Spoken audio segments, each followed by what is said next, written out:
ഗുരുയെണ്ണത്തിലേക്ക് സ്നേഹവന്ദനം.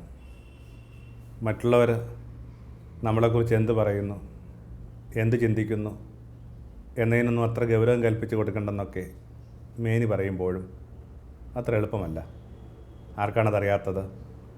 കായുള്ള മരത്തിലേക്ക് കല്ല് വീഴുന്നൊക്കെ പഴമൊഴികളുടെയൊക്കെ സപ്പോർട്ട് കൂടെ ഉണ്ടാവാം. പക്ഷേ എളുപ്പമല്ല ഒരു അപമാനത്തിൻ്റെയും കാലഘട്ടങ്ങൾക്ക് കുറുകെ കടക്കുക, അതിലൂടെ കടന്നു പോവുക, സമചിത്തയോടെ നിലനിൽക്കുക, നഷ്ടധൈര്യമല്ലാതെ നിലനിൽക്കാനാവുക. നമ്മുടെ കാലത്തിൽ പലപ്പോഴും കണ്ടുവരുന്ന ഒരു ദുരന്തം അതാ. എന്തൊക്കെയോ കാരണങ്ങളാൽ നിങ്ങളുടെ സൽപ്പേര് ഉലയുന്നു. ചിലർ, വിശേഷിച്ച് ഈ കൗമാരത്തിലെ മക്കളൊക്കെ ആത്മഹത്യയെക്കുറിച്ച് ചിന്തിക്കുന്നു. മുതിർന്നവർ അവരുടെ സാമൂഹിക ജീവിതത്തിൻ്റെയോ ബന്ധങ്ങളുടെയോ ഒക്കെ വാതിൽ കൊട്ടിയടച്ച് തങ്ങളിൽ തന്നെ ഒതുങ്ങുന്നു. എന്തൊക്കെ രീതിയിലാണ് ഓരോരുത്തരും തങ്ങൾക്ക് ലഭിച്ച അപമാനങ്ങളിൽ പ്രതികരിക്കാൻ നമുക്ക് അറിഞ്ഞുകൂടാ. എന്തായാലും അതികഠിനമാണ് അതിൻ്റെ തലവര. എല്ലാവരും തങ്ങളുടെ പേര് ഉലയാതെ നിൽക്കണമെന്നൊക്കെ ആഗ്രഹിക്കുന്നുണ്ട്. ജീവജാലങ്ങൾ പോലും അത് കൊതിക്കുന്നുണ്ടെന്നൊക്കെയാണ് പറയുക. നിങ്ങളെ വളർത്തുമൃഗങ്ങളെപ്പോലും ഒന്ന് ശകാരിച്ച് കഴിഞ്ഞെന്നാൽ അത് തലകുനിച്ച് ഇങ്ങനെ ഭക്ഷണം കഴിക്കാതെ ഒരിടത്തൊക്കെ ഇരിക്കുന്ന കണ്ടിട്ടില്ലേ? സെൻറ് ജെറോമിൽ നിന്നുണ്ട് അത്തരം അനുഭവം. 5-ാം നൂറ്റാണ്ടിൽ ജീവിച്ച വേദപണ്ഡിതനാണ് സെൻറ് ജെറോം. ബൈബിളൊക്കെ ഇങ്ങനെ ലത്തീനിലേക്ക് വിവർത്തനം ചെയ്ത അദ്ദേഹമാണ്. ബത്ലഹേമിൽ തന്നെയുള്ളൊരു കേവിൽ ഇങ്ങനെ ധ്യാനിച്ചും പ്രാർത്ഥിച്ചും ആ ആശ്രമവുമായി ബന്ധപ്പെട്ടുമൊക്കെയാണ് അദ്ദേഹം ആ തപസ്യയിൽ ഏർപ്പെട്ടത്. ഒരു ദിവസം ഈ ഒരു ആശ്രമ കവാടത്തിന് മുമ്പിൽ ഒരു സിംഹം അലറി വിളിച്ച് നിൽക്കുന്നവർ കണ്ടു, ആശ്രമവാസികൾ കണ്ടു. എല്ലാവരും ഭയം നിൽക്കുമ്പോൾ ഇതിനകത്ത് എന്തുകൊണ്ട് ഈ സിംഹം അലറുന്നുവെന്ന്, അലറി വിളിക്കുന്നു, നിലവിളിക്കുന്നതൊക്കെ കൃത്യമായിട്ട് ജെറോമിന് മനസ്സിലായി. അടുത്ത് ചെന്ന് അതിൻ്റെ ആ കൈത്തലത്തിൽ നിന്ന് തറച്ചു കയറിയൊരു മുള്ളെടുത്ത് മാറ്റുന്നു. ആ മുള്ളിൽ തട്ടിയാണ്, മുള്ളിൻ്റെ വേദനയിലാണ് ഇത്രയും കിടന്ന് നിലവിളിച്ചുകൊണ്ടിരുന്നത്. ആ ഒരു സുഹൃത്തത്തോടു കൂടി, സൽക്രിയയോടുകൂടി ഈ സിംഹം ആശ്രമത്തിലെ അന്തേവാസിയായി. അതൊരു വീട്ടുനായെ കണക്കിങ്ങനെ വളരെ ഡൊമസ്റ്റിക്കേറ്റ് ചെയ്യപ്പെട്ടു. അതിൻ്റെ ചുറ്റുവട്ടത്ത് തന്നെ അത് സദാസമയം ഉണ്ടായി തുടങ്ങി. ഇതിനെങ്ങനെ ഉപയോഗപ്പെടുത്താമെന്നൊക്കെ ആയിരുന്നു പിന്നീട് ആശ്രമവാസികളുടെ ചിന്ത. കാട്ടിൽ വിറക് ശേഖരിക്കാനായിട്ട് ഒരു കഴുതയുമായിട്ട് പോകുന്ന സന്യാസിയുണ്ട്. അതിന് എസ്കോട്ട് പോകാനായിട്ട്, അതിന് മറ്റ് ജീവജാലങ്ങൾ രക്ഷിക്കാനായിട്ട് സിംഹം പോകട്ടം തീരുമാനിച്ചു. ഈ ഒരു കളി അധികം കാലം നീളില്ലെന്നൊക്കെ കൂട്ടത്തിൽ ബുദ്ധിയുള്ളവരൊക്കെ പറഞ്ഞെങ്കിലും അത് കുറേ കാലം അങ്ങനെ നീണ്ടു. നല്ലൊരു ദിവസം ഇങ്ങനെ കഴുതയെ കാണാനില്ല. സ്വാഭാവികമായിട്ട് ആ സിംഹം കൊന്നുവെന്ന് തന്നെ കരുതിയാൽ മതി. തിരിച്ചു വരുമ്പോൾ എല്ലാവരും ഈ സിംഹത്തെ പള്ളു പറയുക, നിന്നെ വിശ്വസിച്ചേൽപ്പിച്ച ആ സാധു മൃഗത്തെ നീ കൊന്നു കളഞ്ഞു. സിംഹം അതോടുകൂടി ഇങ്ങനെ ഒരിടത്ത് കൂനിപ്പിടിച്ചിരിക്കാൻ തുടങ്ങി. ഒരു ദിവസം ആ വഴിയിലൂടെ കടന്നുപോയ, മരുഭൂമിയിൽ കടന്നുപോയ ഒരു കവർച്ച സംഘത്തിൻ്റെ കൂട്ടത്തിൽ ഈ കഴുതയെ സിംഹം കണ്ടെത്തി. കൂട്ടത്തിൽ നിന്ന് തൻ്റെ സ്നേഹിതനായ കഴുതയെ തിരിച്ചറിഞ്ഞു കഴിഞ്ഞപ്പോൾ തനിക്ക് പറ്റാവുന്ന വിധത്തിൽ അലറി വിളിച്ചുകൊണ്ട് സിംഹം ആ കവർച്ച സംഘത്തെ നേരിട്ടു. ഭയന്ന് ജീവൻ രക്ഷിക്കാനായിട്ട് ഈ മനുഷ്യരെല്ലാം കൂടി, ഈ കവർച്ചക്കാരെല്ലാം കൂടി ഓടിക്കൂടുന്നത് ഈ ആശ്രമത്തിലാണ്. ഒന്നും അവരെ ചെയ്യരുതെന്ന് കൃത്യമായിട്ട് ജെറോം നിർദ്ദേശിച്ചു. ആ കളഞ്ഞുപോയത്, സിംഹം കൊന്നെന്ന് കരുതിയ ആ കഴുതയെ തിരിച്ചു കിട്ടി. തൻ്റെ സത്യം തെളിഞ്ഞതിൻ്റെ പേരിൽ ആ സിംഹത്തിൻ്റെ കണ്ണ് നിറഞ്ഞൊഴുകാൻ തുടങ്ങി. കരഞ്ഞ് കരഞ്ഞ് ആ സിംഹം ആ പതുക്കെ ഈ ജെറോമിൻ്റെ കാൽപാദങ്ങളിൽ ഒരുമി കിടന്നു. ഇന്നും നിങ്ങൾ ജെറോമിൻ്റെ ഒരു ചിത്രം എടുത്ത് നോക്കിക്കഴിഞ്ഞാൽ കാണും കാൽപാദങ്ങൾ ഒരുമി കിടക്കുന്ന ആ സിംഹം. ഇപ്പോൾ ഒരു വളർത്തുജീവി പോലും അതിൻ്റെ സൽപ്പേര് നിലനിൽക്കണമെന്ന് ആഗ്രഹിക്കുന്നുണ്ട്. കുറച്ച് കാൽപ്പനികമായിട്ട്, കുറച്ച് ചൈൽഡിഷായൊരു വിചാരമൊക്കെ ആയിട്ട് നിങ്ങൾക്ക് അനുഭവപ്പെടാം. നിങ്ങളൊന്ന് പക്ഷേ അതിൻ്റെ ഒരു ഗുരുത്വം മനസ്സിലാക്കാൻ വേണ്ടി അങ്ങനെ വിചാരിച്ചാൽ നല്ലതാണ്. എന്തൊക്കെയോ അപമാനങ്ങളിൽ കടന്നു പോകുമ്പോൾ, ജീവിതം നിങ്ങളുടെ മീതെ ഓരോരോ ആരോപണങ്ങൾ വെച്ച് നീട്ടുമ്പോൾ, നമുക്കെപ്പോഴും ഒരു മാതൃകയായിട്ടുള്ളത് യേശു തന്നെ. നമ്മൾ ഇടക്കിടക്ക് സൂചിപ്പിക്കുന്ന കണക്ക് ഈസ് അവർ അൾട്ടിമേറ്റ് റെഫറൻസ്. എന്തിനും ഏതിനും ഈ മരപ്പണിക്കാരനല്ലാതെ നമുക്ക് വേറെ രേഖയില്ല. അയാളുടെ ജീവിതം നമുക്ക് തരുന്ന വലിയൊരു സമാശ്വാസമുണ്ട്. 33 വയസ്സിനിടയിൽ ഈ ചെറുപ്പക്കാരൻ കടന്നുപോയ ആരോപണങ്ങൾ എന്തൊക്കെയാണ്? അവർക്കും നമുക്ക് നടുക്കം വരുന്നു. അയാളുടെ ജീവിതവുമായി ബന്ധപ്പെട്ട സമസ്ത മേഖലയ്ക്കകത്തും അയാൾ ഏതൊക്കെയോ അപവാദങ്ങളുടെയും ആരോപണങ്ങളുടെയും കടന്നുപോയി. വേണമെങ്കിൽ നിങ്ങളുടെ സുവിശേഷം ഒന്ന് വേഗത്തിൽ മറിച്ച് നോക്കിക്കഴിഞ്ഞാൽ കുറേ ഒരു 6 ആരോപണങ്ങളെങ്കിലും വളരെ കൃത്യമായിട്ട് നമ്മുടെ കൺമുമ്പിലേക്ക് തെളിഞ്ഞ് കിട്ടും. ഒന്ന്, അവന് ഭോജനപ്രിയ എന്ന് വിളിച്ചു, ഗ്ലട്ടൻ, ദേ കോൾ ഹിം ഗ്ലട്ടൻ. ആരാണെന്ന് കൂടി ആലോചിക്കണം. 40 ദിവസം പട്ടിണി കിടന്ന മനുഷ്യനാണ്. ദാഹിക്കുമ്പോൾ വെച്ച് നീട്ടിയ നീർപ്പഞ്ഞ് വേണ്ടാന്ന് തട്ടിമാറ്റിയ മനുഷ്യനാണ്. എന്നിട്ടും ഈ മനുഷ്യനെക്കുറിച്ച് പറഞ്ഞു തുടങ്ങിയ വർത്തമാനം ഇതാണ്: ഇയാൾ ഭോജനപ്രിയനാണ്. രണ്ടാമതായിട്ട് വീഞ്ഞുകുടിയൻ. മൂന്നാമതായിട്ട് വേശ്യകളുടെയും ചുങ്കക്കാരുടെയും കൂട്ടുകാരൻ. നാലാമതായിട്ട് നിയമലംഘകൻ. അഞ്ചാമതായിട്ട് ബീൽസബൂളിൻ്റെ സ്നേഹിതൻ. ബീൽസബൂൾ എന്ന് പറയുന്നത് പിശാചുക്കളുടെ തലവനാണ്. ഒടുവിലായിട്ട് 6ാമതായിട്ട് പൈത്യക്കാരൻ. അവന് ഭ്രാന്തുണ്ടെന്ന് അവൻ്റെ കാലം കരുതി. ഇങ്ങനെ തീയില്ലാതെ പുകയുണ്ടാകില്ലെന്നൊക്കെ നമ്മൾ പറയുന്നത്. അപ്പോൾ ഇങ്ങനൊരു ആരോപണം ഉണ്ടാവണമെങ്കിൽ എന്തെങ്കിലും ചില കാരണം ഉണ്ടാവും. നിങ്ങൾ നനച്ച ഒരു കനൽ മാത്രം ആവണമെന്നില്ല, പലപ്പോഴും അതല്ല. എങ്കിൽ പോലും ഇത്തരമൊരു ആരോപണത്തിലേക്ക് നയിച്ച ചില സാഹചര്യങ്ങളുണ്ട്. പക്ഷെ ഒന്ന് ഓർക്കണം, സമസ്ത മേഖലകളിലും അവൻ കടന്നുപോയ അപമാനമാണ് ഇത്. അവൻ്റെ വ്യക്തിജീവിതം, സമൂഹ ബന്ധങ്ങൾ, ദൈവവുമായി ബന്ധപ്പെട്ട അവൻ്റെ മതജീവിതം, ഒരാളുമായി ബന്ധപ്പെട്ട് നിങ്ങൾക്ക് ഗൗരവമെന്ന് കരുതുന്ന എല്ലാ മേഖലയ്ക്കകത്തും നിങ്ങളുടെ പേരിനിടിവോ അപമാനമൊക്കെ സംഭവിക്കുന്നു. എന്നിട്ടും എത്ര ഭംഗിയായിട്ട് ആ ചെറുപ്പക്കാരൻ ലോകത്തെ നോക്കി ഇങ്ങനെ പറഞ്ഞു: ആർക്കെന്നിൽ കുറ്റം ആരോപിക്കാനാവും. അയാളുടെ മനസാക്ഷിയുടെ ശബ്ദമാണ്. അത്തരം കൃത്യമായ മനസാക്ഷിയുടെ ശബ്ദമുള്ള ഒരാൾക്ക് അയാളുടെ മീതെ വരുന്ന ആരോപണങ്ങളെ ഉടുപ്പിൽ വീഴുന്ന ഒരു തുള്ളി മഷിത്തുള്ളിയായിട്ട് എടുത്താൽ മതി. യേശു പറയുന്നുണ്ടല്ലോ, ശരീരത്തേക്കാൾ പ്രധാനമല്ല വസ്ത്രം. സൽപ്പേരെന്നൊക്കെ പറയുന്നത് നിങ്ങളുടെ വസ്ത്രത്തിന് മീതെ ആരോ കുടഞ്ഞ ഇങ്ങനെ മഷിയാണ്. ഓർക്കുന്നുണ്ട്, ഈ ഗ്രാമീണ വിദ്യാലയങ്ങളിലൊക്കെ, സർക്കാർ വിദ്യാലയങ്ങളിലൊക്കെ പഠിച്ച ഒരാളെന്ന നിലയിൽ ഈ കൊല്ലപ്പരീക്ഷയൊക്കെ തീരുന്ന അവസാനത്തെ ദിവസം ഓരോരോ ഹാളിൽ ഇങ്ങനെ ക്വസ്റ്റ്യൻ പേപ്പർ കൊടുക്കാനും കുട്ടികളെ ശ്രദ്ധിക്കാനും വരുന്ന അധ്യാപകരുടെ മീതെ ഇങ്ങനെ ഒന്ന് ഫൗണ്ടൻ പേനയിൽ നിന്ന് മഷി കുടഞ്ഞു പോകുന്നൊരു രീതി ഈ പഴയ നാട്ടിൻപുറങ്ങളിലൊക്കെ ഉണ്ടായിരുന്നു. ഒന്ന് കഴിയാത്തിരുന്ന കാര്യങ്ങളാണ് ഇതൊക്കെ. അതിന് മീതെ ഒരാൾ ഇത്രയും തകർന്നുകൂടാ. ഒരാൾക്ക് വീണ്ടെടുക്കാവുന്ന കാര്യങ്ങളേ ഉള്ളൂ. യേശുവിൻ്റെ കാര്യത്തിലേക്ക് തന്നെ വരിക. എന്തുകൊണ്ടായിരിക്കണം ഇത്തരം ചില ആരോപണങ്ങളിലൂടെ അവൻ്റെ കാലം കടന്നു പോയത്? ഗുരുക്കന്മാർ ഉപവസിക്കണമെന്നും പട്ടിണി കിടക്കുന്നതും ഒക്കെ കരുതിയൊരു കാലത്തിനകത്ത് യേശുവിനെ മിക്കവാറും നമ്മൾ കാണുന്നത് വിരുന്നുമേശകളിലാണ്. അവൻ്റെ 40 ദിവസം ഉപവസത്തിനെ കുറിച്ചൊക്കെ നമ്മൾ പറയുമ്പോൾ നമുക്ക് തന്നെ അവൻ ഏകദേശം ഒരു 40 വിരുന്നുകളിൽ യേശു പങ്കുചേർന്നതായിട്ട് വേദപുസ്തകം പറയുന്നുണ്ട്. ഇങ്ങനെ പലയിടങ്ങളിലായിട്ട് അതിനെ തപ്പിയെടുത്ത് വായിക്കുകയും പഠിക്കുകയൊക്കെ ചെയ്യുന്നവർ പറയുന്ന ഒരു 40 ബാങ്ക്വറ്റ്സ് യേശു പങ്കുചേർന്നിട്ടുണ്ട്. നമുക്കെന്നാലും ആ ബാങ്ക്വറ്റ്സുകളെ കുറിച്ച് പറയാനായിട്ട് കുറച്ച് താല്പര്യക്കുറവാണ്. എന്താ, നോയമ്പാലൊക്കെ വരുമ്പോഴും എപ്പോഴും നമ്മൾ ഹൈലൈറ്റ് ചെയ്യാനായിട്ട് ശ്രമിച്ചുകൊണ്ടിരിക്കുന്ന ഒരാൾ ജീവിതത്തോട് പുലർത്തിയ ഒരു നിഷേധാത്മാവ്, അയാൾ ഭക്ഷിച്ചത് ഒരു ആത്മീയമായിട്ട് നമ്മൾ കരുതുന്നില്ല. അയാൾ ഭക്ഷിക്കാതിരിക്കുന്നതായിട്ടാണ് നമ്മൾ പലപ്പോഴും ഒരു കാര്യത്തെയാണ് പലപ്പോഴും നമ്മൾ ആത്മീയതയായിട്ട് ബന്ധപ്പെട്ട് നിലനിർത്തിക്കൊണ്ടിരുന്നത്. അതുകൊണ്ട് തന്നെ പല വിരുന്നുമേശകളിലും കാണുന്ന ഒരാൾ എന്തുകൊണ്ട് യേശു പല വിരുന്നുമേശകളിലും കാണപ്പെട്ടെന്നുകൂടി നമ്മൾ ചോദിക്കേണ്ട വിഷയമാണ്. അലഞ്ഞു നടന്നിരുന്ന 13 പേരാണ്. ഒരു മരപ്പണിക്കാനും മിക്കവാറും പേര് മുക്കൂരുമായിരുന്നു. കാര്യമായ തൊഴിലുകളൊന്നും അവർ ഏർപ്പെട്ടിട്ടില്ല. അവർ ജീവിച്ചിരുന്നത് ഭൂമിയിലേക്ക് വെച്ച് ഏറ്റവും ദാരിദ്ര്യം പിടിച്ചൊരു നാടാണ് പാലസ്തീന. അത്തരം ഒരു നാടിനകത്ത് വല്ലപ്പോഴും കിട്ടുന്ന ഒരു നല്ല ഭക്ഷണമായിരുന്നു അവർക്കൊരു വിരുന്നെന്ന് പറയുക. ഗ്രാമീണർ അവരുടെ ഇല്ലായ്മകളിലും ഇവരെ വിളിച്ച് ഒരു പിടി ചോറ് കൊടുക്കാനായിട്ട് ധൈര്യപ്പെട്ടു. നിങ്ങൾ അത്തരം ഭാഗങ്ങളൊക്കെ എടുത്ത് വായിച്ചു കഴിഞ്ഞാൽ കാണാവുന്നൊരു വാക്കുണ്ടാവും: കൃതജ്ഞതാപൂർവ്വം അപ്പം എടുത്തുന്നൊക്കെയാണ്. മറ്റാരുടെയോ ഔദാര്യത്തിലും കരുണയിലും ഒക്കെ ജീവിക്കേണ്ടി വന്ന മനുഷ്യരാണ്. അവർക്ക് ലഭിക്കുന്നൊരു വിരുന്ന്, ആ വിരുന്നിലേക്കുള്ള ക്ഷണമൊക്കെ നിരാകരിക്കാൻ പറ്റുന്ന വിധത്തിലുള്ള ഭൗതിക സാഹചര്യങ്ങൾ അവർക്കുണ്ടായിരുന്നില്ല. എനിക്ക് ചിലപ്പോൾ സങ്കടം പോലും തോന്നാറുണ്ട്. അവസാന കാലങ്ങളിൽ യേശുവിൻ്റെയും ശിഷ്യന്മാരുടെയും വിരുന്നുശാലകളിലുള്ള ആ പ്രസൻസ് നിന്ദിക്കപ്പെടുന്നുണ്ട്. ചിലരെങ്കിലും അവൻ്റെ അടുക്കൽ വന്നിട്ട് പറയുന്നുണ്ട്, യോഹന്നാനെ നോക്കി പഠിക്കുക, യോഹന്നാൻ്റെ ശിഷ്യന്മാർ ഉപവസിച്ചിരുന്നു. ഇതൊക്കെ എന്ത് കഠിനമാണ്. മനുഷ്യൻ നന്നായിട്ട് വിശന്നൊരു മനുഷ്യനാണ് യേശു എന്ന് പറയുന്നത്. അലഞ്ഞു നടന്നിരുന്ന മനുഷ്യനാണ്. നന്നായിട്ട് വിശന്ന മനുഷ്യർക്ക് ഈ ഭക്ഷണത്തിൻ്റെ മൂല്യം മനസ്സിലാവുകയുള്ളൂ. വിവേകാനന്ദനെക്കുറിച്ച് ഒരു നല്ലൊരു പുസ്തകം വന്നിട്ടുണ്ട്. അതിനകത്ത് വിവേകാനന്ദനെക്കുറിച്ച് പറയുന്ന ഈ മനുഷ്യൻ നന്നായിട്ട് പാചകം ചെയ്യും, നന്നായിട്ട് ഭക്ഷണം കൊടുക്കും, നന്നായിട്ട് ഭക്ഷണം കഴിക്കും എന്നൊക്കെയാണ്. കൃത്യമായ പട്ടിണി പശ്ചാത്തലമുണ്ട് വിവേകാനന്ദന്. നല്ലതുപോലെ പട്ടിണി നിന്നിട്ടുണ്ട്.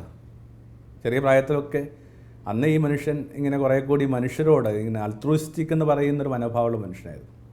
ആ ചെറിയ പ്രായം തൊട്ട് തന്നെ അതിൻ്റെ സൂചനകൾ കാണിച്ചുകൊണ്ടിരുന്നവരാണ്. മറ്റുള്ളവരെക്കുറിച്ചായിരുന്നു അയാൾ എപ്പോഴും ചിന്തിച്ചുകൊണ്ടിരുന്നത്. ഉച്ചയ്ക്ക് ഭക്ഷണം വിളമ്പുന്ന നേരമാക്കി കഴിയുമ്പോൾ അമ്മയോട് നുണ പറയും. ഇന്നൊരു കൂട്ടുകാരൻ അവൻ്റെ വീട്ടിൽ വിളിച്ചിട്ടുണ്ട്, അല്ലെങ്കിൽ ഞങ്ങൾ ചങ്ങാതിമാർ കൂടി ഇന്ന് പുറത്ത് പോയി ഭക്ഷണം കഴിക്കാൻ പോവുകയാണെന്നൊക്കെ നുണ പറഞ്ഞ് ഈ മനുഷ്യൻ വീട്ടിൽ നിന്ന് ഇറങ്ങിപ്പോകും. എങ്ങും പോകാനില്ല, ഒരു ചങ്ങാതിയും വിളിച്ചിട്ടില്ല. അങ്ങനെ ഈ അലഞ്ഞ് നടക്കുന്ന വഴി ചൂടൊക്കെ ഏറ്റ് വിശപ്പൊക്കെ ഏറ്റിട്ട് തളർന്നു വീണ സംഭവങ്ങൾ പോലും വിവേകാനന്ദൻ്റെ ചരിത്രങ്ങളിലുണ്ട്. എന്തിനാണ് ഈ ഇറങ്ങിപ്പോക്കെന്നുള്ളത് കാര്യം വിശദീകരിക്കാതെ തന്നെ നിങ്ങൾക്ക് മനസ്സിലായിട്ടുണ്ടാവും. ഒരാളെങ്കിലും ഒരാൾ ഉച്ചയ്ക്ക് വീട്ടിനകത്ത് നിന്ന് ഇറങ്ങിപ്പോയി കഴിഞ്ഞാൽ അത്രയും ഭക്ഷണം ബാക്കിയുള്ളവർക്ക് എടുക്കാൻ പറ്റും. അങ്ങനെ നന്നായിട്ട് വിശന്ന മനുഷ്യൻ എന്ന അയാൾ ഭക്ഷണത്തിന് കൊടുത്തൊരു മൂല്യം, ഒരാൾ ഭക്ഷണത്തോട് കാണിക്കുന്നൊരു താല്പര്യത്തിൻ്റെ പേരിൽ ഒരുപക്ഷെ അയാളുടെ കഠിനമായ ദാരിദ്ര്യത്തിൻ്റെയൊക്കെ കഥകളുണ്ടാകുമോ? അതിനെയൊക്കെ അപഹസിക്കാനായിട്ട് നിങ്ങൾക്ക് എന്താണ് അവകാശം?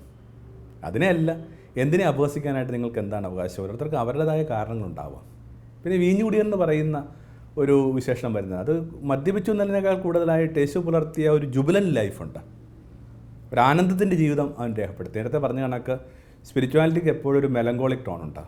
നിങ്ങൾ എന്തുമാത്രം വിഷാദഭരിതനായിട്ട് നിൽക്കുന്നു, എന്തുമാത്രം നിങ്ങളുടെ ഇങ്ങനെ മുഖവും കണ്ണും ഒക്കെ ഇങ്ങനെ കൂമ്പിയിരിക്കുന്നു, അതാണ് നിങ്ങളുടെ ആത്മീയയുടെ മാനദണ്ഡമൊക്കെ കണക്കാക്കപ്പെടുന്ന കാലമുണ്ട്. അതുകൊണ്ടാണ് യേശു പറഞ്ഞത്, നിങ്ങൾ ഉപവസിക്കുമ്പോൾ പോലും നിങ്ങൾ തലയിൽ എണ്ണ തേക്ക്, നിങ്ങൾ സന്തോഷത്തോടും ചിരിയോടും കൂടി ഇരിക്കാനാണ് പറയുക. അപ്പോൾ യേശു പുലർത്തിയ ഒരു ആനന്ദ ജീവിതമുണ്ട്. ആനന്ദം എന്ന് പറയുമ്പോൾ സ്വാഭാവികമായിട്ട് നമ്മുടെ തലയിലേക്ക് വരുന്നത് എപ്പോഴും ഈ ക്രമം തെറ്റിയ ചില സന്തോഷങ്ങളെയാണ്. അത്തരം ക്രമം തെറ്റിയ സന്തോഷങ്ങളെന്നൊക്കെ പറയുന്നത് ഇങ്ങനെ എപ്പോൾ വേണമെങ്കിലും വറ്റിപ്പോകാവുന്ന കിണറാണെന്ന് ആർക്കും അറിയാത്തത്.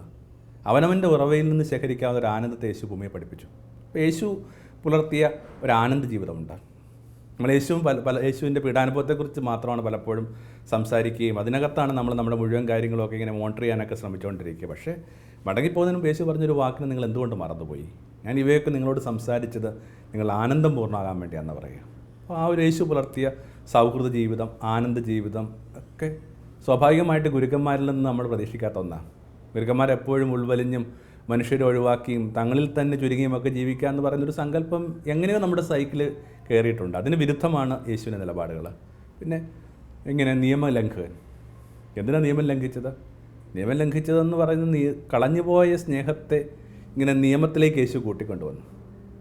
ആചാരങ്ങളെയും മാമൂലുകളെയൊക്കെ യേശു നിരീക്ഷിച്ചത്, അല്ലാതെ കൽപ്പനകളെ ഒന്നും യേശു ലംഘിച്ചിട്ടില്ലല്ലോ. ഇപ്പോൾ പോലും ചില ആചാരങ്ങൾക്ക് എന്തെങ്കിലുമൊക്കെ ഒരു ഉലച്ചിൽ സംഭവിക്കുമ്പോൾ എത്ര പെട്ടെന്നാണ് നമ്മളിങ്ങനെ കോഷ്യസ് ആവുന്നത്, നമ്മൾ പെട്ടെന്ന് വിവശരാകുന്നത്. എല്ലാ ആചാരങ്ങളും നിലനിൽക്കേണ്ടതുണ്ടോ? ഈ ഒരു നൂറ്റാണ്ടിലെ ഏറ്റവും വലിയൊരു സന്തോഷമുള്ള വാർത്തയെന്ന് നൂറ്റാണ്ടെന്ന് നമ്മൾ കണ്ടിട്ടില്ല, അരനൂറ്റാണ്ട് പോലും കാണാനുള്ള ഭാഗ്യമുണ്ടെന്ന് നമുക്ക് അറിഞ്ഞുകൂടാ. പക്ഷേ എന്നാൽ പോലും ഒരു അത്രയും എക്സ്റ്റെൻസീവായിട്ട് പോലും ചിന്തിച്ച് കഴിയുമ്പോൾ പോലും എനിക്ക് തോന്നുന്നത് ഏറ്റവും വലിയ സന്തോഷം തരുന്ന ഒരു വാർത്തയെന്ന് പറയുന്നത് കഴിഞ്ഞ ദിവസം പേപ്പറിൽ കണ്ട ഒരു ചെറിയ കോളം വാർത്തയാണ്. ഫ്രാൻസിസ് മാർപ്പാപ്പ ഈ വർഷം മുതൽ ഇങ്ങനെ പെസഹായിക്ക് പാദക്ഷാളനം നടത്തുന്ന ചടങ്ങിനകത്ത് സ്ത്രീകളുടെയും ഇങ്ങനെ ക്രിസ്ത്യാനികളല്ലാത്തവരെയും കാൽപാദങ്ങൾ കഴുകാനായിട്ട് അനുവാദം കൊടുത്തുകൊണ്ടെന്നുള്ള വാർത്ത. അതുണ്ടാക്കുന്ന തുറവി എന്തൊരു ശക്തമായ തുറവിയാണ്. ഏതാണ്ട് 2 സഹസ്രാബ്ദങ്ങളായിട്ട് യേശു ചേർത്ത് പിടിച്ച ആ മനുഷ്യരെ ഒഴിവാക്കിക്കൊണ്ടായിരുന്നു നമ്മുടെ പാദക്ഷാളന കർമ്മങ്ങൾ നടന്നുകൊണ്ടിരുന്നത്.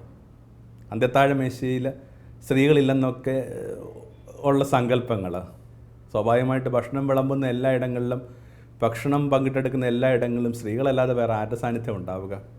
എന്നിട്ടും ഈ ഒരു 2000 വർഷം അവരെ അതിനകത്തുനിന്ന് അകറ്റി നിർത്തുന്നതിനകത്ത് നമ്മുടെ യുക്തി എന്തായിരുന്നു? അപ്പോൾ അത്രയും യുക്തിയില്ലാത്തൊരു കാര്യം പോലും ഒന്ന് നിഷേധിച്ചിട്ട് അതിനെ ഒന്ന് തിരുത്തിയിട്ട് ചില കാര്യങ്ങൾ തുറന്നു കിട്ടുമ്പോൾ അത് ഉണ്ടാക്കുന്നൊരു ഷെയ്ക്കുണ്ട്. ഇനി എങ്ങനെയാണ്? അപ്പോൾ ഏതൊരു കാലത്തിൻ്റെയും ചില മാമൂലുകളെ തൊടുമ്പോൾ സംഭവിക്കുന്ന ആരോപണങ്ങൾ, എനിക്ക് തോന്നുന്നു ഫ്രാൻസിസ് പാപ്പ് പോലും അത്തരം ചില ആരോപണങ്ങളിലൂടെ കടന്നു പോകുന്നുണ്ട് എന്ന് ആ ടൈമിൻ്റെ ഒരു ലക്കം പോപ്പിനെ കവർ സ്റ്റോറിയാക്കി എടുത്തുകൊണ്ടാണ് വരുന്നത്. അപ്പോൾ 3 ഇവൻ മാമൂലുകളെ ലംഘിക്കുന്നു. 4 പാപികളുടെ കൂട്ടുകാരെന്നുള്ള ആർക്ക് വേണ്ടിയാണ് വൈദ്യന്മാർ? രോഗികൾക്ക് വേണ്ടിയാണ്. മനസ്സിൻ്റെ രോഗാതുരതയെ വിളിക്കേണ്ട വാക്കാണ് പാപം എന്ന് പറയുന്നത്. അങ്ങനെയെങ്കിൽ ഭൂമിയുടെ ഏറ്റവും ഉത്തമനായ വൈദികന് അവരെ ഉപേക്ഷിച്ചുകൊണ്ട് അവരെ ഒഴിവാക്കിക്കൊണ്ട് ഒരു ജീവിതം സാധ്യമാണ് നിങ്ങൾ കരുതുന്നുണ്ടോ? എന്നിട്ട് യേശുവിൻ്റെ അത്തരം നിലപാടുകൾ എത്ര നിശിതമായിട്ടാണ് വിമർശിക്കപ്പെട്ടത്. നമ്മളെപ്പോഴും പറയുന്നുണ്ട് ഈ നല്ല മക്കളോട് മാത്രമേ കൂട്ടുകൂടാറുള്ളൂ. ശരിക്കും നിങ്ങൾ നിങ്ങളുടെ കുട്ടിയെ മാത്രം സംരക്ഷിക്കാനായിട്ട് ശ്രമിക്കുക. നിങ്ങളുടെ കുട്ടി അത്രയും നല്ലതാണെങ്കിൽ നിങ്ങളുടെ കുട്ടി നിങ്ങളുടെ പരിസരത്തുണ്ടാക്കേണ്ട വ്യത്യാസത്തെക്കുറിച്ച് നിങ്ങൾ എന്തുകൊണ്ട് കുട്ടിയെ പഠിപ്പിച്ചുകൂടാ? എല്ലാവരും ഇങ്ങനെ തങ്ങളുടെ പരിസരത്തെ ഭംഗിയാക്കി ഇങ്ങനെ ആരെയൊക്കെയാണ് ഒഴിവാക്കേണ്ടതെന്ന് കരുത് ഒഴിവാക്കിക്കൊണ്ടിരിക്കുക. നമ്മളെപ്പോഴും പറയുന്നൊരു കാര്യമുണ്ട്, നമുക്ക് ചുറ്റും ആരാണെന്നുള്ളത് നമ്മളെ നിർണ്ണയിക്കുന്നൊരു ഘടകമാണ്. ആദിമസഭയായിട്ട് യേശുവിൻ്റെ കാലത്ത് എടുക്കാമെങ്കിൽ ആദിമസഭ ആരുടേതായിരുന്നു? ചുങ്കക്കാരുടെയും പാപികളുടെയും ഗണികളുടെയും ഒക്കെ. അവിടെ ഒന്നും അവർക്ക് തലകുനിക്കേണ്ടി വന്നില്ല. അവരൊന്നും യേശു നേരിട്ടില്ല. യേശു നേരിട്ടത് അക്കാലങ്ങളിൽ ഏറ്റവും മതാത്മക ജീവിതം നയിച്ച മനുഷ്യരെ മാത്രമേ നേരിട്ടുള്ളൂ. ഒരാളുടെ പോലും ഇടർച്ചകളുടെ പേരിൽ അയാളുടെ തലകുനിച്ച് നിൽക്കാനായിട്ട് യേശു അയാളെ ഒരു തരത്തിലും വിട്ടുകൊടുത്തിട്ടില്ല. ഇങ്ങനെ ചേർത്ത് പിടിച്ചു. നിങ്ങൾ സങ്കല്പിക്കുന്നതിനേക്കാൾ വലിയ കരുണയുടെ കഥയാണ് യേശുവിൻ്റേത്. യേശുവിൻ്റെ മുൻഗണന എന്ന് പറയുന്നത് ഒരു 3 വാക്കിനകത്ത് പറയാമെന്നാണ് പറയുന്നത്, to the least, lost and last. ഏറ്റവും അറ്റത്തിൽപ്പെട്ടവർ, ഏറ്റവും നഷ്ടമായവർ, ഏറ്റവും കളഞ്ഞു പോയവർ, ഇങ്ങനെയുള്ളവരായിരുന്നു അവിടെ ചേർത്ത് പിടിച്ചത്. നമ്മുടെ ചങ്ങാതിമാരാരാ? ഒരു ചെറുപ്പക്കാരനെ ഇത്തിരി ഇടർ ജീവിതമുള്ള, ഇത്തിരി എന്ത് ചെയ്യുന്നു, മയക്കുമരുന്നിനൊക്കെ പെട്ട് ജീവിക്കുന്ന കുറച്ച് ഇത്തിരി എന്താ പറയുന്നത്, കുറച്ച് കൊട്ടേഷൻ എന്നൊക്കെ വേണമെങ്കിൽ വിശേഷിപ്പിക്കാമെന്നൊക്കെ ആയിട്ട് ബന്ധപ്പെട്ട് ജീവിക്കുന്ന ചെറുപ്പക്കാരനോട് വെറുതെ ഒരു സൗഹൃദത്തിൻ്റെ പേരിൽ ഞാൻ പറയുകയാണ്, പള്ളിയിലോട്ട് വാ. സ്വാഭാവികമായിട്ട് ആ ചെറുപ്പക്കാരൻ്റെ റെസ്പോൺസ് എന്തായിരിക്കും? നമ്മൾ പള്ളിയിലോട്ടൊന്നുമില്ല, പള്ളി പുണ്യവാന്മാർക്ക് വേണ്ടിയുള്ള. പള്ളി എന്നുതൊട്ടാണ് പുണ്യവാന്മാരുടെ ഇടമായിട്ട് മാറിയത്? അത് പാപികളുടെ ഇടം തന്നെ, ഇടറിപ്പോയ മനുഷ്യരുടെ ഇടം തന്നെ. ഇടറിപ്പോയ മനുഷ്യരെ ശുദ്ധീകരിക്കുന്ന ആ ദീർഘഘട്ടത്തിൻ്റെയൊക്കെ പേരാണ് ദേവാലയം എന്നൊക്കെ പറയുക.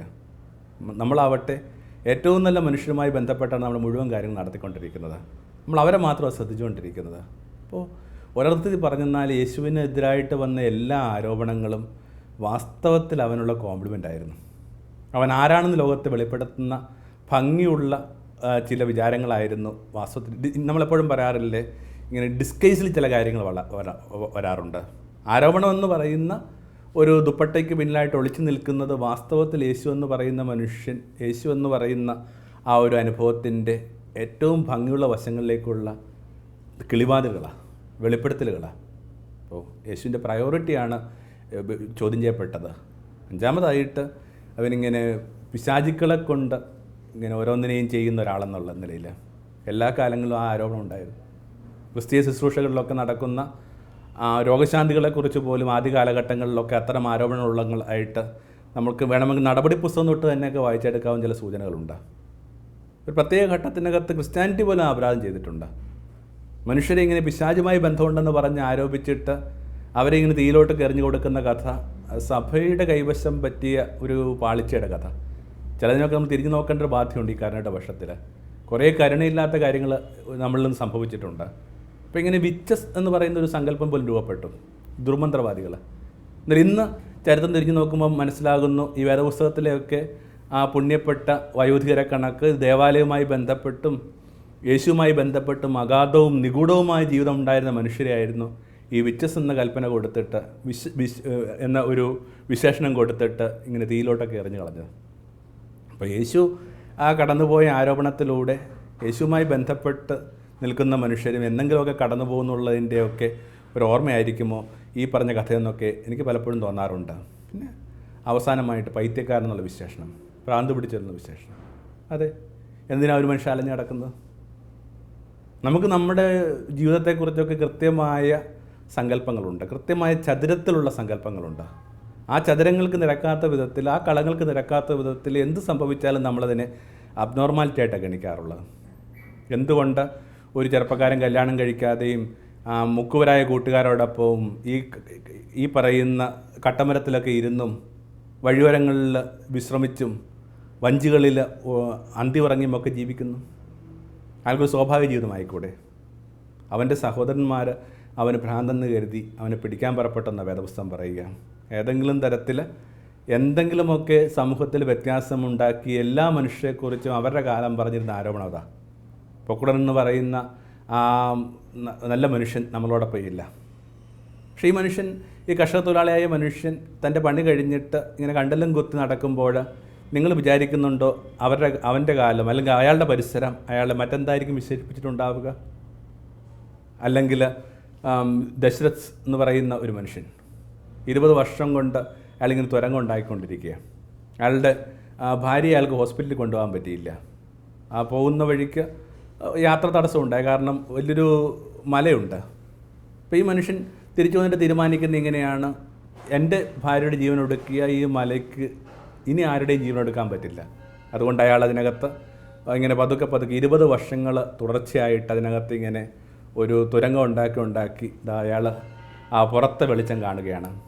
അയാൾ ഒരു പാവപ്പെട്ട മനുഷ്യൻ ഒറ്റയ്ക്കൊരു മലയുടെ അകത്ത് തുരങ്കം ഉണ്ടാക്കാൻ ശ്രമിച്ചപ്പോൾ നിങ്ങൾ വിചാരിക്കുന്നുണ്ട് 20 വർഷക്കാലവും അയാൾ എങ്ങനെയായിരിക്കും അഭ്യസിക്കപ്പെട്ടുണ്ടാവുക? ഭ്രാന്തൻ, പൈത്യക്കാരൻ. അതുകൊണ്ടൊക്കെയാണല്ലോ സൂഫി പാരമ്പര്യങ്ങളിൽ ഇങ്ങനൊരു കഥ ഉണ്ടാവുന്നത്. ഒരു രാത്രി ഒരു പ്രവാചകനോട് ദൈവം വന്നിട്ട് പറയുകയാണ്, നാളെ ഈ ഗ്രാമത്തിൽ ദുരന്തം സംഭവിക്കാൻ പോവുകയാണ്.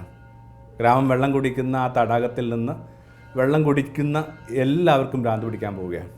അതുകൊണ്ട് നീ എന്തെങ്കിലുമൊക്കെ കരുതലുകൾ ചെയ്യുക. അയാൾ ആദ്യം സങ്കല്പിച്ച കരുതലെന്ന് പറയുന്നത് തലേന്നേ വെള്ളം ശേഖരിച്ച് വെക്കുക എന്നുള്ളതാണ്. കുറേ കൽഭരണികൾക്കകത്ത് അയാൾ വെള്ളം ശേഖരിച്ചു, തനിക്ക് വേണ്ടി കരുതി വെച്ചു. പിറ്റേന്ന് ആ തടാകത്തിൽ നിന്ന് വെള്ളം കുടിച്ച എല്ലാവർക്കും ഭ്രാന്തായി. പക്ഷേ പ്രശ്നമുണ്ട്, എല്ലാവർക്കും ഭ്രാന്ത് പിടിച്ച ഒരു നാടിനകത്ത് സ്വാഭാവിക ജീവിതമുള്ള ഒരു മനുഷ്യനെ വൈകാതെ ഭ്രാന്തനെന്ന് വിളിക്കപ്പെടും. ഇയാളെ ഭ്രാന്തനെന്ന് അവരുടെ ദേശം എണ്ണി തുടങ്ങി. അവർ പറഞ്ഞു, നിനക്ക് ചികിത്സ ആവശ്യമുണ്ട്. അയാൾ പറഞ്ഞു, എനിക്കുള്ള ചികിത്സ വേണമെങ്കിൽ ഞാൻ ചെയ്യാം. എന്നിട്ട് അയാൾ ഇവരെയും വിളിച്ചുകൊണ്ട് തൻ്റെ ഗൃഹത്തിലേക്ക് വരുന്നു. ഇങ്ങനെ പല ഭരണികൾക്കകത്തായിട്ട് നേരത്തെ എടുത്തു വച്ചിരുന്ന വെള്ളമുണ്ട്. ആ ഭരണികളൊക്കെ അടിച്ചു തകർക്കുന്നു. എന്നിട്ട് അവരോടൊപ്പം പോയി തടാകത്തിൽ ചെന്നിട്ട് വെള്ളം കുടിച്ച് അവരെ കണക്ക് സ്വാഭാവിക മനുഷ്യനായി, നോർമലായി. ഇത് വളരെ പഴക്കമുള്ള കഥയാണ്. ഇത്തിരി മാറി നടക്കാനായിട്ട് ശ്രമിക്കുന്ന എല്ലാവരെയും അപഹസിക്കാനായിട്ട് നമ്മുടെ കാലം കണ്ടെത്തിയ വാക്കാണത് പൈത്യക്കാരൻ. മറിയായ്ക്കൊരു മകനുണ്ട്, ഭ്രാന്ത, പണിക്കൊന്നും പോകത്തില്ല. ഇങ്ങനെ കുറേ മുക്കോ പിള്ളേരൊക്കെ ആയിട്ട് ഇങ്ങനെ കടപ്പുറത്തിരിക്കുന്ന കാണാം. ഇത്തിരി അവനെ പിടിച്ച് നേരെയാക്കിയായിരുന്നെങ്കിൽ മറിയക്കൊരു കൂട്ടായനെ. എല്ലാവരും കൂടി സഹായിക്കാൻ വരിക യേശുവിനെ. നമ്മുടെ ഭാഗ്യത്തിന് യേശു അത്തരം നല്ല മനുഷ്യരിൽ നിന്ന്, സഹായിക്കാൻ വന്ന നല്ല മനുഷ്യരിൽ നിന്ന് രക്ഷപ്പെട്ടു. ആമേൻ. അപ്പോൾ കണ്ട ചിന്തകളെ വളരെ വേഗത്തിലൊന്ന് പറഞ്ഞ് അവസാനിപ്പിക്കാം. ഏതെങ്കിലുമൊക്കെ ഒരു അപവാദങ്ങളിലൂടെ കടന്നു പോകുമ്പോൾ വെറുതെ ഓർത്താൽ നല്ലതാണ്. അയാൾ നമ്മുടെ ഏറ്റവും പ്രിയപ്പെട്ട മരപ്പണിക്കാരൻ, അയാളും ഈ അനുഭവങ്ങളിലൂടെ കടന്നു പോയിട്ടുണ്ട്. അയാൾക്ക് സ്തുതിയായിരിക്കട്ടെ.